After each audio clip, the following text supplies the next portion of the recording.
Here I have HTC Desire 628, and today I'm going to show you how to enable camera location on this device. So firstly, let's open camera.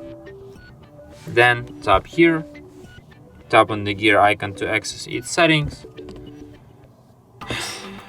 and here you can find in camera options.